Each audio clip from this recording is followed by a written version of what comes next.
Minca v hodnote 100 000 eur, hračky, ale tiež predmety, ktoré väčšina z nás hádže do koša. Aj také sú bratislavské zberateľské dni.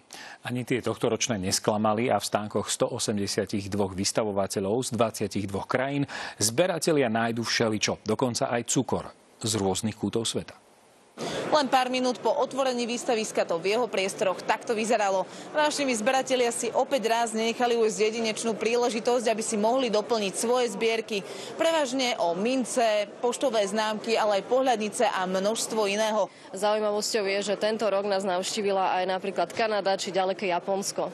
Ponúknú všetko z oblasti numizmatiky, filatelie, filokartie, či starožitností alebo minerálov a šperkov. Na výstave môžete vidieť aj mince, ktorými sa platilo ešte v časoch Márie Terézie. Hodnota niektorých z nich sa pohybuje v desiatkách tisíc eur. Najcennejšou mincov je 10 dukát Márie Terézie z roku 1765. Jeho hodnota sa odhaduje okolo 100 000 eur. Pri aktuálnej hodnote tejto malej zlatej mince, za ktorú by ste mimochodom v časoch Márie Terézie kúpili napríklad kravu, pravdepodobne bežný laik len ťažko odhadne hodnotu cenných zberateľských kúskov.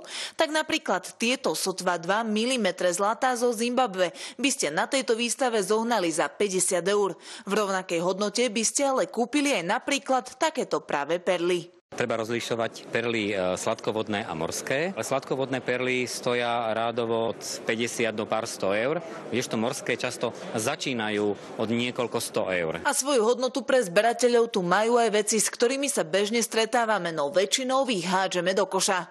Tieto štoplíky na piva, to je tu za 5 eur séria, 21 kusov je v ňom. Zbierať môžete napríklad aj cukor. Medzi týmito balíkmi boli cukre z celého sveta. Maďarské, slovenské, talianské, všelijaké. Chodievame do Paríža na burzy a do Verony tiež, do Prahy. Ak ste zberateľský veľtrh nestihli, poslednú možnosť máte zajtra. Alena Malchová, televízia JOJ.